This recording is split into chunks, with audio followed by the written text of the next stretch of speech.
Evangelho, segunda-feira da segunda semana do Tempo Comum, hoje, memória de Santo Antão Abade.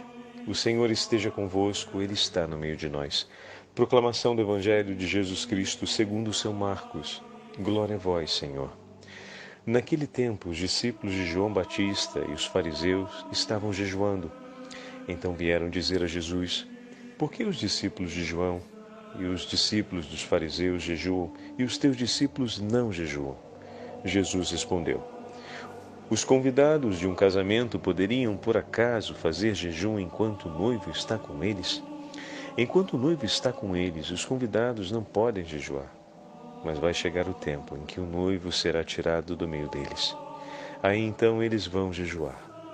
Ninguém põe um remendo de pano novo numa roupa velha, porque o remendo novo repuxa o pano velho e o rasgão fica maior ainda. Ninguém põe vinho novo em odres velhos, porque o vinho novo arrebenta os odres velhos, e o vinho e os odres se perdem. Por isso, vinho novo em odres novos. Palavra da salvação. Glória a vós, Senhor. Segunda-feira da segunda semana do Tempo Comum, hoje memória de Santo Antão Abade. Em nome do Pai, do Filho e do Espírito Santo. Amém.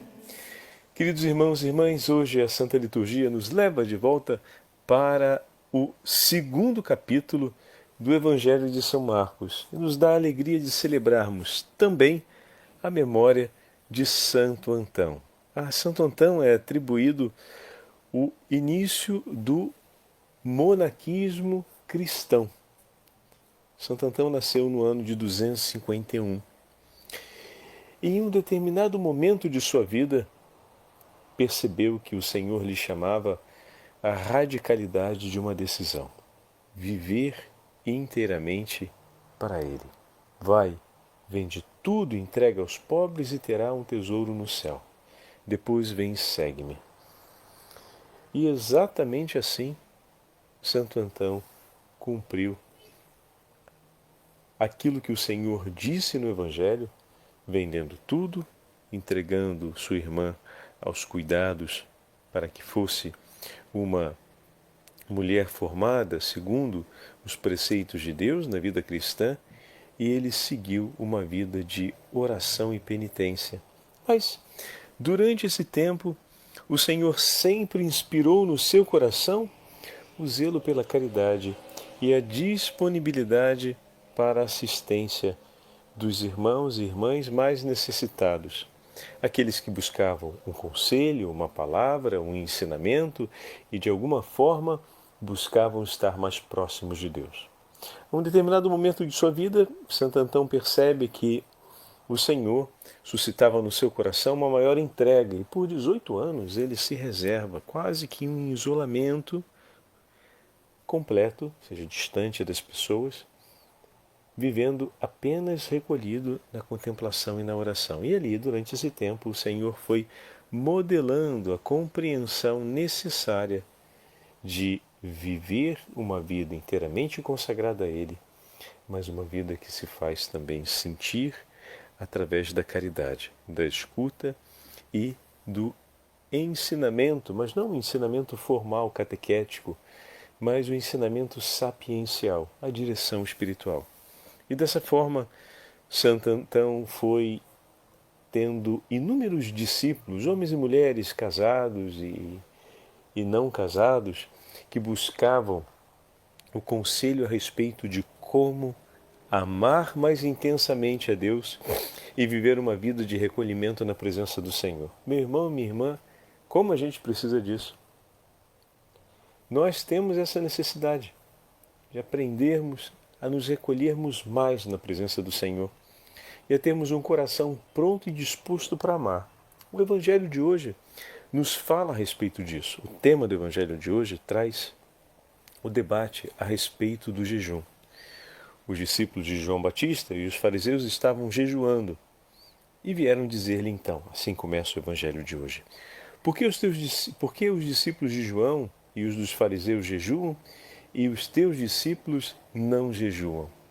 E Jesus usa uma imagem que se tornou, obviamente, notória a todos nós, ao afirmar que na presença do noivo não se faz o jejum. E de fato, quando o noivo está presente, é tempo de festa. Mas quando ele lhe será tirado, se fará o jejum. E no momento seguinte, o Senhor apresenta outras duas imagens. Fazer um remendo num pano antigo com um pano novo,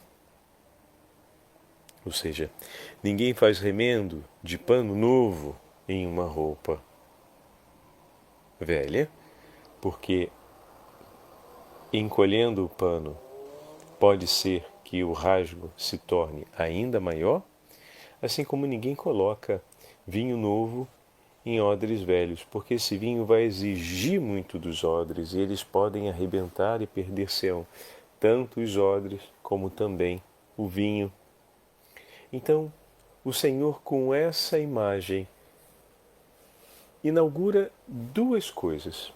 Um novo ensinamento está sendo entregue, que não é distinto do anterior, mas que completa o anterior porque o leva ao termo que Deus havia desejado. Não podemos ignorar que, por conta da tradição farisaica, muito daquilo que era apresentado pela lei de Moisés e era o desejo de Deus, terminou-se um tanto quanto desorientado. Então, um novo ensinamento, o ensinamento que o Senhor traz, que o Messias realiza, leva à plenitude da sabedoria, à plenitude da verdade, à plenitude do acontecimento da vontade de Deus, à plenitude do ensinamento do Senhor. Ele é novo não apenas por se tratar de uma novidade, mas por fazer novo tudo aquilo que já era, ou melhor, já tinha sido anunciado pelo Senhor. Então, ao mesmo tempo, o novo fala a respeito de uma renovação. Como assim, Padre, renovação? A partir do momento em que a gente pega uma coisa antiga e a faz tornar-se outra vez no seu máximo esplendor, a gente diz que aquele objeto foi renovado, foi trazido novamente à sua beleza máxima. Então, aqui nós poderíamos ver a imagem a respeito do jejum. O jejum que tem um caráter penitencial. Ele, como exercício de vida de oração, assim como vai dizer daqui a pouco, nós vamos ouvir o texto de Orígenes falando a respeito. Não, ouçamos juntos, porque é mais interessante falarmos enquanto a gente vai lendo o texto de Orígenes. Olha a consideração que Orígenes, teólogo, ele faz a respeito do jejum, para a gente entender o que é a proposta do Evangelho. Bom, já entendemos, né? Mas para a gente poder colocar mais uma vez à luz do Evangelho de hoje aquilo que o Senhor nos ensina. Queres que te mostre que jejum deves praticar? Porque quando pensamos muitas vezes no jejum, pensamos apenas no exercício penitencial. Então, Orígenes, ao escrever, ele propõe mais do que um exercício penitencial. Ele propõe aquela metanoia, ou seja, aquela mudança de mentalidade que é própria do Evangelho. Em outras palavras, jejuar, na apresentação de Orígenes de agora, é entrar na novidade do Evangelho. É entrar nessa novidade. Assim como o vinho novo, ele destrói os odres velhos, porque exigirá dos odres, tanto a ponto deles se romperem. Dessa forma, o vinho novo supõe odres novos, o que significa dizer que, para que se acolha a novidade do Evangelho, o ensinamento do Messias, servo sofredor, filho do Deus vivo, filho do homem, aquele que veio para preservar a cana rachada sem quebrá-la e não apagar o pavio que ainda fumega, é necessário uma mudança de mentalidade. É necessário abandonar aquilo que é velho, aquilo que destoa da vontade de Deus, aquilo que foi sendo desorientado no tempo, à luz do ensinamento das coisas divinas, para que o nosso coração se torne novo. Então, Orígenes vai apresentar o jejum como essa passagem de renovamento da nossa mentalidade, do nosso coração, da nossa vida, dos nossos atos, do nosso modo de pensar, de maneira que a novidade do Evangelho, ou seja, o chamado à oração e à caridade, como nos ensine, como vive Jesus, possa descer dentro do nosso coração, possa ser derramada dentro do nosso coração como vinho novo em odres novos. E ele usa essa imagem do jejum para falar dos odres que se renovam. Então, o jejum ele é esse acontecimento que prepara o odre novo para receber a boa nova do Evangelho, para receber a vida que vem de Cristo, para receber o estilo de vida cristã. Hoje estamos vendo Santo Antão, onde a caridade e a oração se fundem em uma escolha de entrega total por amor a Cristo e por amor ao próximo. Orígenes, queres que te mostre que jejum deves praticar? Jejua, meu irmão, do pecado. Não tomes qualquer alimento de maldade. Não aceites as refeições da volúpia. Não te aqueças com o vinho da luxúria. Jejua das más ações que às vezes o teu coração ambiciona. Abstente daquelas palavras invejosas e pesadas.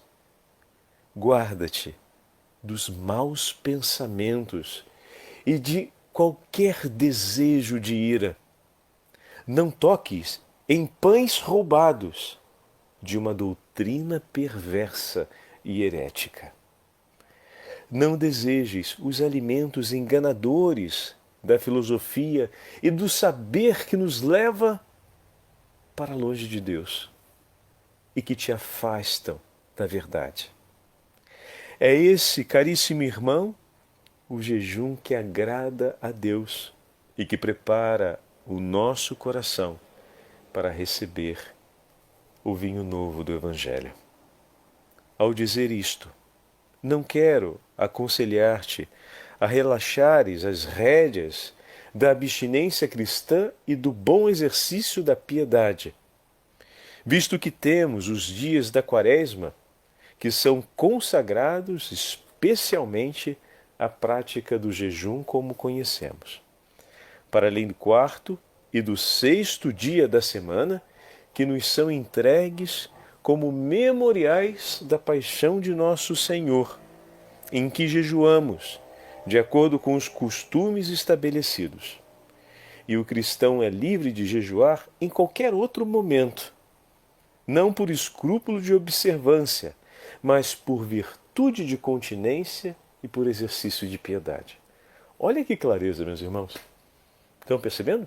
No segundo parágrafo, ele praticamente apresentou o significado do jejum como nós conhecemos. E na introdução do primeiro parágrafo, nós ouvimos, então, a apresentação da interpretação espiritual do tema do jejum associado a essas duas imagens que o Senhor hoje propõe no Evangelho, a respeito do pano novo remendando a roupa velha e do vinho novo sendo colocado em odres novos, não em odres velhos, porque do contrário esses não suportarão e se arrebentarão e perder-se-ão os odres, como falamos, e também o vinho. Perde-se o vinho porque não se coloca em prática o ensinamento do Evangelho, perde-se o odre porque não suportando e entrando em crise, ele desiste e desespera. Então, um coração que não se converte, ele vai em crise e desespera.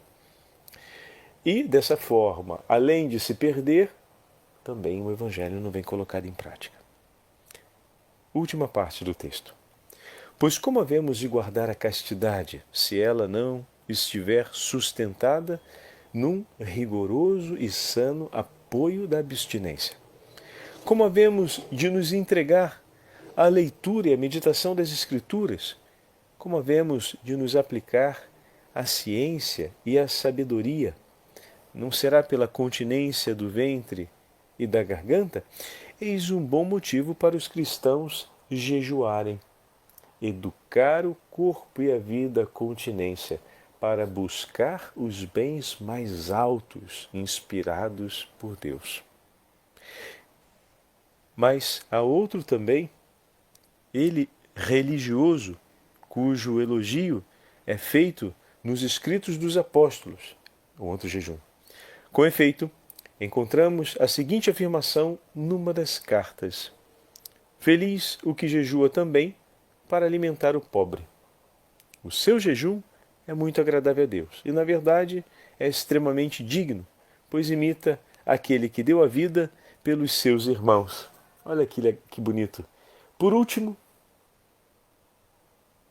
Orígenes usa uma referência que nós entendemos bem, mas que nem sempre olhamos à luz dessa mesma beleza que é o exercício de piedade e de abstinência que o jejum nos dá a oportunidade de viver.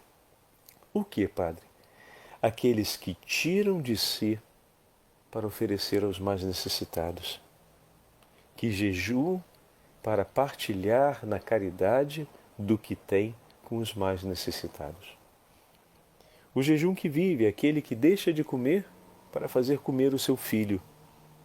Aquele pai que deixa de comer para fazer comer o seu filho. Daquela filha que deixa de dormir uma noite tranquila para estar aos pés do leito de sua mãe. E a cada suspiro de incômodo e de dor durante o momento do sofrimento e da doença de sua mãe, ela está ali e oferece por ela. Oferece por ela. Assim como aquela pobre viúva que pegou as suas 2 moedas, são muitos os homens e mulheres que tiram do próprio bolso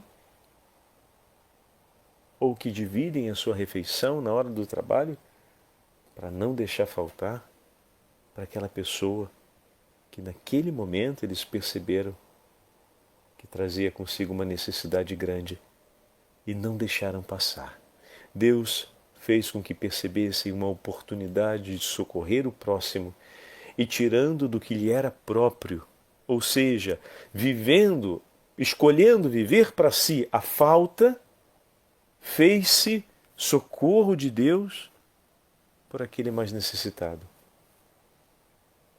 Quantos são os familiares e amigos que muitas vezes tiram das próprias despesas de casa para ajudar aquela irmã, aquela tia, aquele familiar, aquele filho que está passando dificuldade.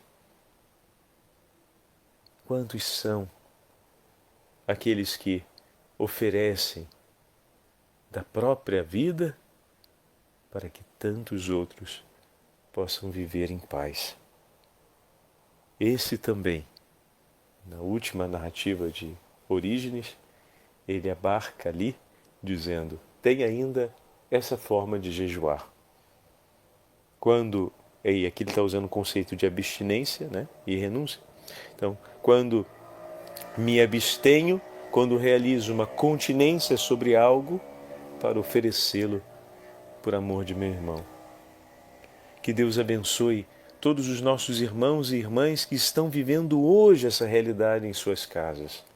Na hora de cuidar de seus caros enfermos, na hora de sustentar seus filhos, na hora de acompanhar os seus pais e familiares em uma dificuldade, e que muitas vezes, no escondimento total dos olhos da sociedade, vivem isso na rua, numa fila de banco, numa fila de mercado, pagando a conta ou a despesa de uma pessoa mais pobre que está ali na frente e que precisa. Quantos são aqueles irmãos e irmãs que vendo, na hora de fazer um lanche, na pausa do almoço, alguém que tem fome, divide da própria despesa, ou seja, faz despesa sua, a despesa daquela pessoa mais necessitada, para que ele possa ter um pouco de consolo.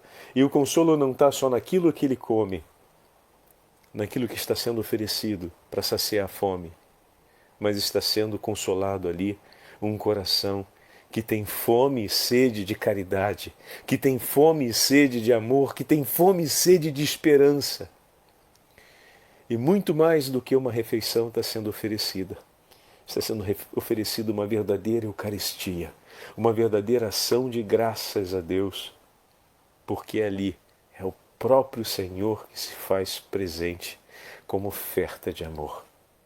Deus te abençoe, meu irmão, e não deixa passar uma ocasião dessa na sua vida, porque assim seremos felizes e o Senhor nos abençoará. Não fazemos isso para alcançar a bênção, mas para multiplicarmos a bênção que o Senhor nos concede. O Senhor esteja convosco, Ele está no meio de nós. Pela intercessão de Santo Antão e de todos os santos monges da Igreja e da Beatíssima Virgem Maria, Mãe de todos os religiosos, a Rainha do céu e da terra, abençoe-vos o Deus Todo-Poderoso, Pai, Filho e Espírito Santo. Amém.